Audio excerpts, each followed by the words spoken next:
మామిడి పళ్ళ రుచులే కాదు, కపిల్ వారి 30 సంవత్సరాల నాణ్యత మరియు నమ్మకం.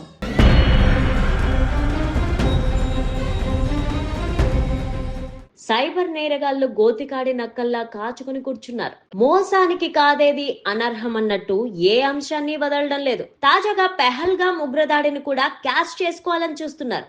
ఇండియన్ ఆర్మీని బలోపేతం చేసుకునేందుకు విరాళాలు ఇవ్వండి, దేశభక్తిని చాటుకోండి అంటూ ఫేక్ లింకులు పంపుతున్నారు. ప్రధాని మోదీతో పాటు హీరో అక్షయ్ కుమార్ పేర్లను వాడుకుంటున్నారు సైబర్ క్రిమినల్స్.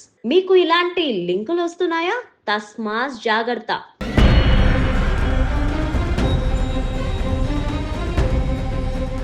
ఉద్యోగాల పేరుతో, ఆఫర్ల పేరుతో, బ్యాంక్ అధికారుల పేరుతో, ప్రభుత్వ పథకాల పేరుతో దేన్ని వదలకుండా అన్ని దారుల్లో దోచుకుంటున్నారు సైబర్ నేరగాళ్లు. అయోధ్య రామయ్యను కూడా వదలకుండా అమాయక భక్తుల నుంచి లక్షలు కాజేశారు కేటుగాళ్లు. తాజాగా ఇండియన్ ఆర్మీ పేరుతో దండుకునే ప్లాన్ చేశారు. పెహల్గాం ఉగ్రదాడి ఘటనను కూడా క్యాష్ చేసుకోవాలని చూస్తున్నారు. భారత్ పాక్ కు ఉద్రిక్తతను కూడా తమకు అనుకూలంగా మార్చుకుంటున్నారు సైబర్ క్రిమినల్స్. పెహల్గాం ఘటనకు బదులు తీర్చుకునేందుకు భారత్ సన్నద్ధమవుతుందని, భారత సైన్యాన్ని మరింత బలంగా ఆధునీకరణ చేసుకోవాల్సిన అవసరం ప్రతి భారతీయుడి పైన ఉందంటూ రోమాలు నిక్కబొడిచేలాగా స్క్రిప్ట్ ని సిద్ధం చేశారు.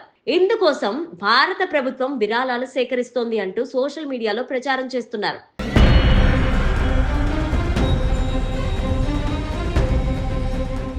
ఆర్మీ అధికారుల ఫోటోలు, ప్రధాని మోదీ ఫోటోతో పాటు బ్రాండ్ అంబాసిడర్ గా బాలీవుడ్ హీరో అక్షయ్ కుమార్ ని కూడా వాడేసుకున్నారు. టెలిగ్రామ్, ఫేస్బుక్, ఇన్స్టాగ్రామ్ ప్రచారం చేస్తున్నారు. ఇదంతా నిజమేనని నమ్మి కొందరు భారతీయులు సైబర్ నేరగాళ్లు పెడుతున్న ఫేక్ అకౌంట్స్ కి డబ్బులు పంపిస్తున్నారు.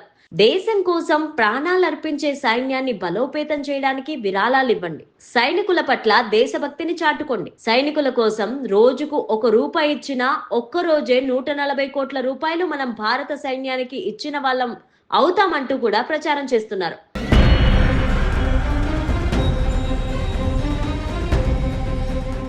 కొందరు సైబర్ క్రిమినల్స్ మరో అడుగు ముందుకేస్తున్నారు. మేము ఆల్రెడీ విరాళం ఇచ్చి భారత సైన్యానికి రుణం తీర్చుకున్నామని, మీరు కూడా మీ వంతు బాధ్యత నెరవేర్చుకోమని పెడుతున్నారు. నిజమేనని నమ్మిన కొందరు విరాళాలు పంపుతున్నారు. PM కేర్స్ పేరుతో వస్తున్న లింక్ ను నమ్మొద్దని సూచిస్తున్నారు సైబర్ క్రైమ్ పోలీసులు. ఇదంతా సైబర్ క్రిమినల్స్ పన్నాగమని, ఈ ట్రాప్ లో పడొద్దని సూచిస్తున్నారు. యుద్ధ కార్యకలాపాల సమయంలో మరణించిన లేదా వికలాంగులైన సైనికుల కోసం ప్రభుత్వం అనేక సంక్షేమ పథకాలు ప్రారంభించిందని, 2020లో ప్రభుత్వ సాయుధ దళాల యుద్ధ ప్రమాద సంక్షేమ నిధిని కూడా స్థాపించిందని చెబుతున్నారు ఆర్మీ అధికారులు. ఫేక్ లింకుల విషయంలో జాగ్రత్తగా ఉండాలని సూచిస్తున్నారు.